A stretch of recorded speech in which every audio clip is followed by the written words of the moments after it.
Hi, I'm going to show you how to make this chocolate cookie factory from start to finish. It's a long video, but I needed to do that to be able to get all the steps in. This is like a gingerbread house, but it's made with chocolate cookie dough. Let's see what's cooking. Let's get the facts. Let's see what's cooking. It's time for yoyomax12. Hello everyone. First thing we're going to do is make the chocolate cookie dough. Dry ingredients first: 3.5 cups of all-purpose flour, 1/4 teaspoon of salt, teaspoon of baking powder, a teaspoon of ground cinnamon, and 1/2 cup of unsweetened cocoa powder. And just stir those things together until it's nice and smooth, making sure you don't have any lumps of cocoa powder in there. Now for the other ingredients, in a medium-sized saucepan, you're going to melt 1 cup of butter with 1 cup of sugar, 2/3 of a cup of dark colored corn syrup, and you're going to melt this over medium heat until the butter is melted and some of that sugar has dissolved. Then you're going to pour it into a large mixing bowl and then blend in a tablespoon of vanilla, and then just stir it in and let that come to room temperature. Once it's at room temperature, add in 1 beaten egg, stir it in, and then you're gradually going to add in your dry ingredients a little bit at a time until you get a very smooth and pretty soft, sticky looking dough. Now the first time you make this dough, you're going to look at it and go, there's no way I can roll this out and cut anything out for a cookie house. Look at it, it looks like chocolate pudding. But what I'm going to tell you to do is don't panic. Take this mess, wrap it up in some plastic wrap, and put it in the refrigerator and let it chill for about an hour.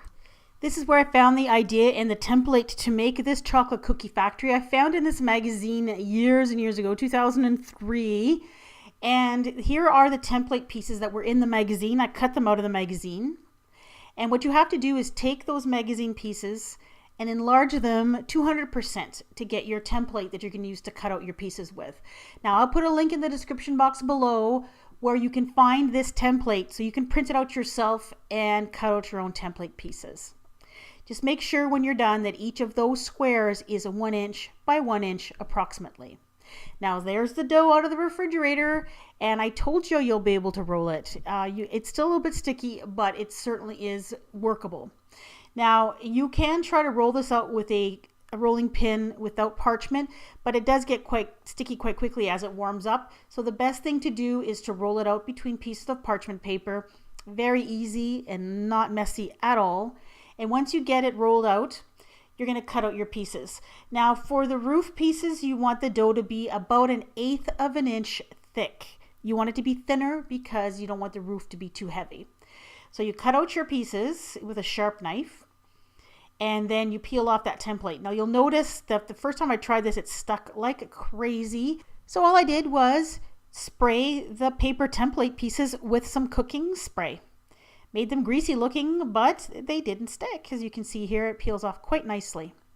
Now remove all the excess pieces from around there. And of course, you're not going to throw these excess pieces out. You're going to roll them back into a ball and put them back in the refrigerator to chill. And then you can just roll it out again.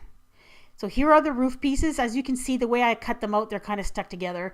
But that's okay. All you have to do is just cut the parchment paper apart. And then just take that parchment paper and plunk it right onto your cookie sheet. Now, because I'm using silicone mats, I did the old flipperoo, put the pieces on the cookie sheet with the silicone mat, and I cooked both roof pieces at the same time on the same cookie sheet. Now for the factory sides and the front and back, you're going to roll out the dough to 1/4 of an inch thicker than the roof, and then cut out your pieces. Now you'll see here when I peel off the template piece, there's a little bit of white stuff on the dough. That's the cooking spray that's on the paper, but you know when you bake it, you don't see it anymore. You're going to bake this at 375 degrees for about 12 minutes until it's firm to the touch. And there's actually a little extra piece here. You put a little piece of dough around the top of each of the factory doors going in and out.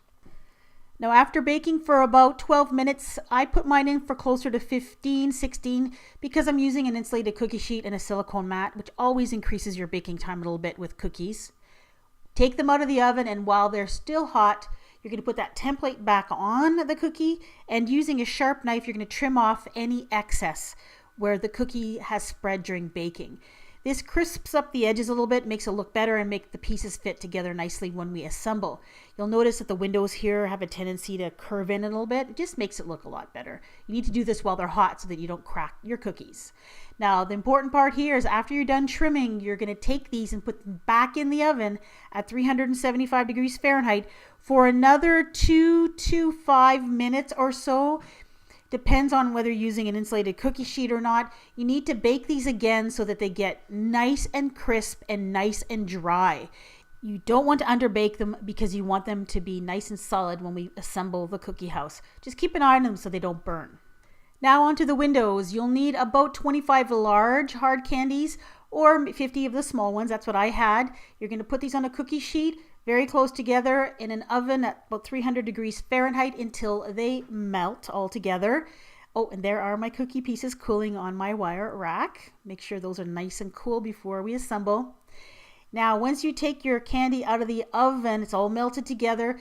Let it sit for about 5 minutes until you can touch it and it feels dry, but the candy is still soft. Then take a sharp knife and you're going to score a bunch of lines and make your windows. Now, scoring means you're just going to press down and make it like a groove, but you're not going to go all the way through. And then let it cool completely. It doesn't take long. It cools fairly fast.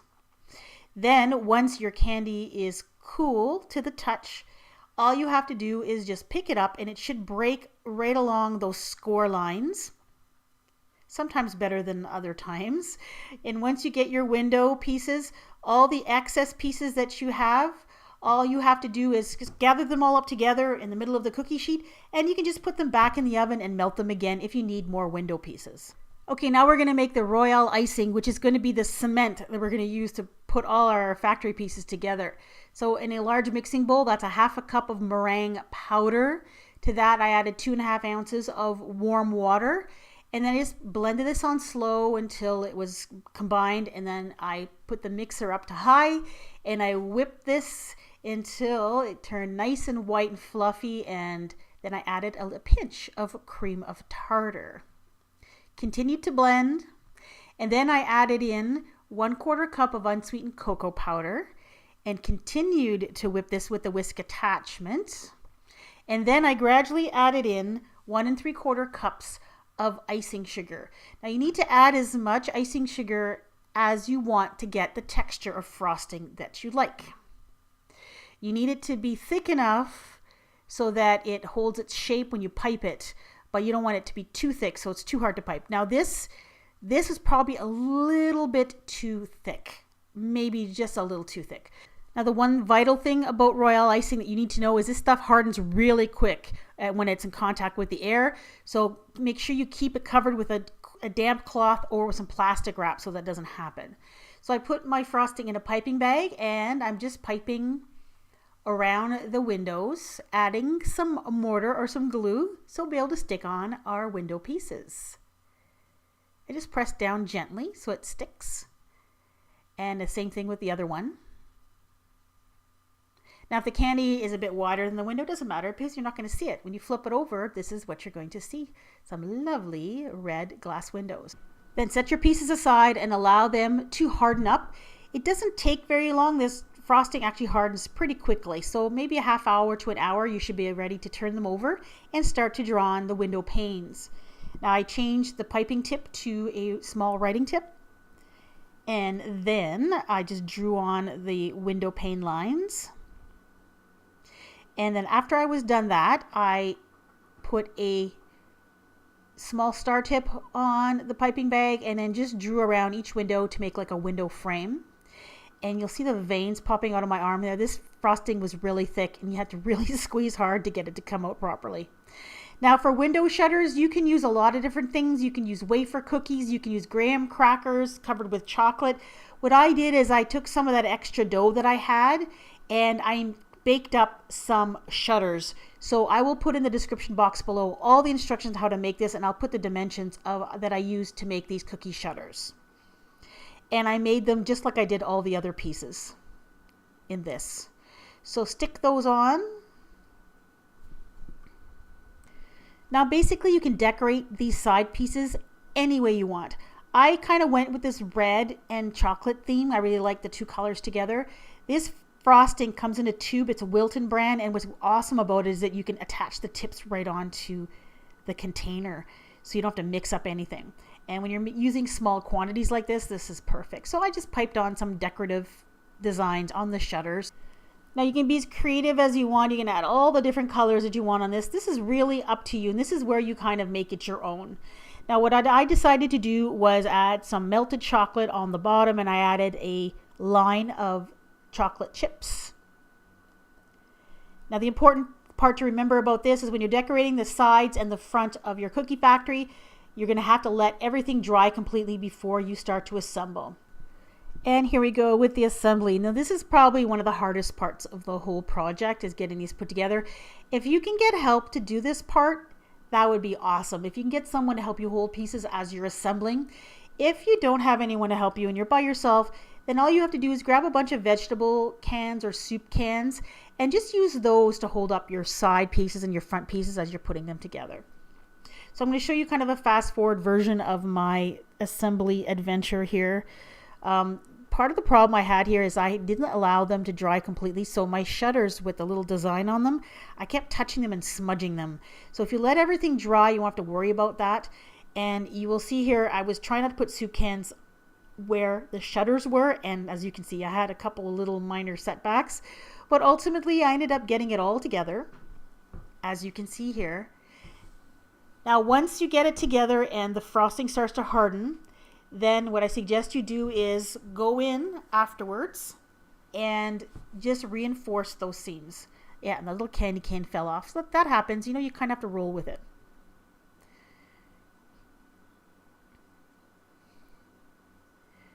Okay, so here it's been sitting for a bit. It's a lot more solid. I took the cans away, but I still went with more frosting, and I just reinforced the corners of all of the walls.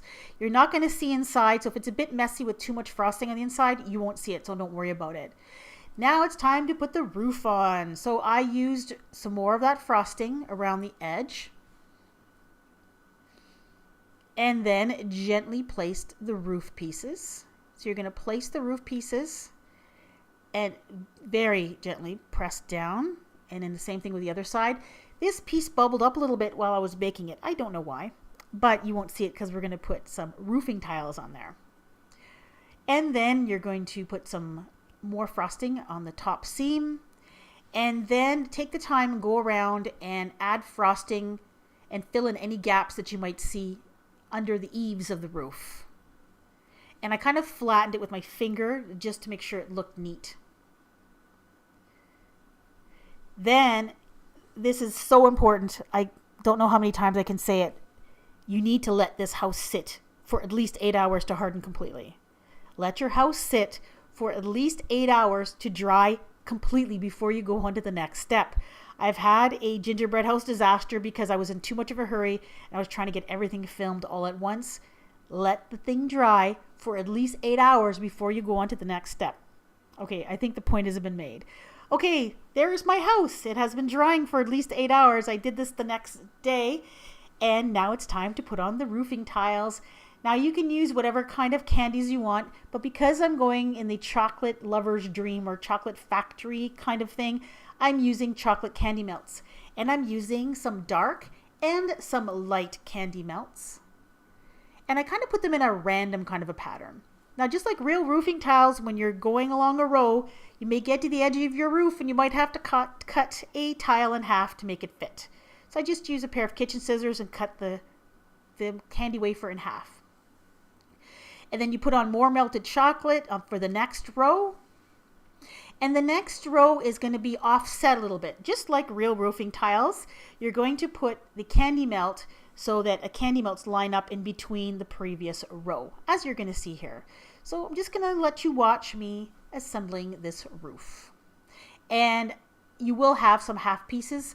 Probably every alternate row, the half piece will change sides, but just play it by ear. Have some fun with it.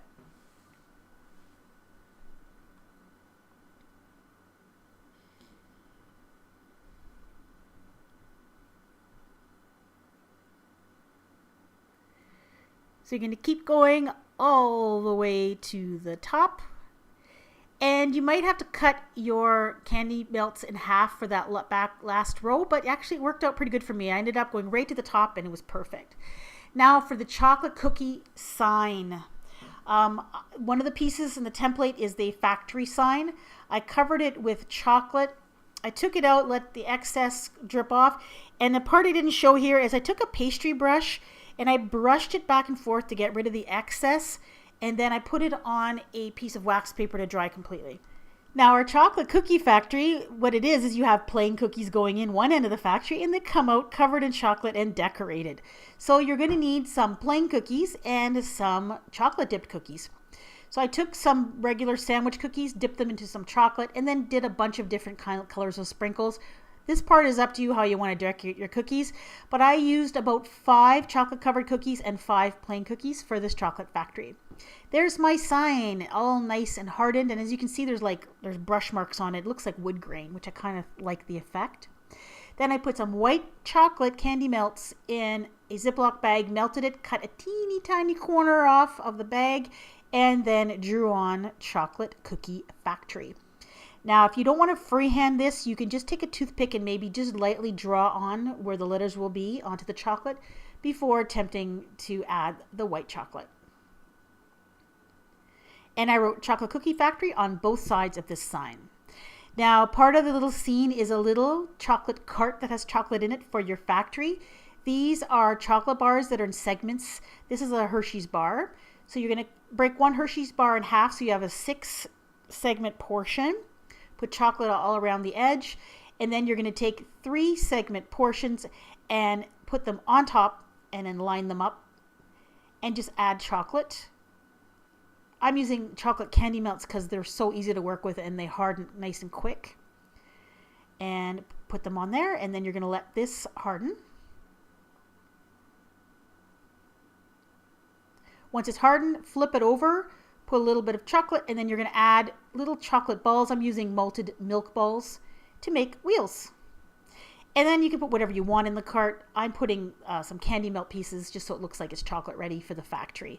And then attach the sign on the top, and I added a couple of chocolate pretzels for decoration. And then you're going to decorate this whatever way you want. As little or as many candies as you want to use. I continued on with the red theme by putting red M&Ms along the edge of the roof. I added tiny mini M&Ms over the door to the factory, and I also wrote in and I wrote out. I probably should have put in and exit or something, but I put in and out. But anyway, you can write whatever you want in this, or you don't have to write anything at all. What you do here is completely up to you. Okay, now for the conveyor belt that brings the cookies in and out of the factory. These are Swiss rolls or little cake rolls covered in chocolate. You'll have to see what you have available locally. You need something small and round. Then I put the cookie house back on just to make sure my conveyor belt was long enough. You want it to stick out both ends of the cookie house. Now to assemble the actual conveyor belt, what you're going to do is mark off where your conveyor belt starts. I just put little marks on my cake board. I added some melted chocolate onto the cake board, and then I'm adding this gum ribbon. This is gum that comes in a ribbon, and it looks like it's in a tape measure. You can buy this at our local convenience stores here. So you take 2 long pieces of gum ribbon, and they're going to end about halfway down your conveyor belt. And then you're going to add Swiss rolls starting at the mark that you made on the cake board, gluing them on with chocolate.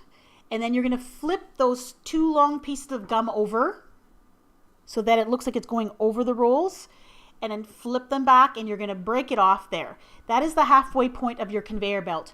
Now for the second half of the conveyor belt, you're going to put 2 long gum pieces going the other way, glued down with chocolate.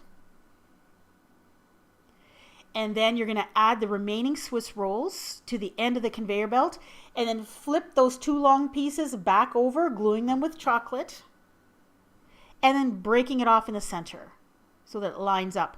So you're going to have a seam in your conveyor belt, but the seam will be in the middle of the cake house and no one will see it. So it's going to look like a long, continuous conveyor belt. And then I decorated the ends of the conveyor belt with some red candies. And then you add your cookie house. And it looks like a conveyor belt going in and a conveyor belt coming out the other end. Now to glue your cookie house down, because you don't want it sliding around when you're transporting this, is I add a little bit of that Royale frosting to the cake board and then put the cookie house on top of it. And then I added a little bit more along the edges just to make sure that that cookie house doesn't move. And just make sure you clean up any excess.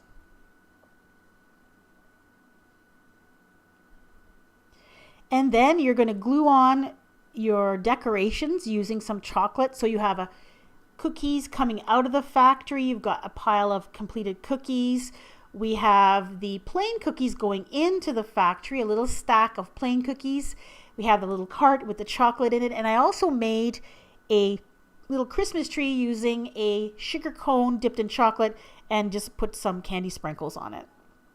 And you know what? That's basically it. Now you can decorate by adding white Royale frosting for snow on your cake board. You can add little gingerbread men as cookie factory workers. And you can also put either a Christmas light or even a little tea light like I did in here inside. And it looks like the factory is running and the little chocolate cookies are being made inside of the factory.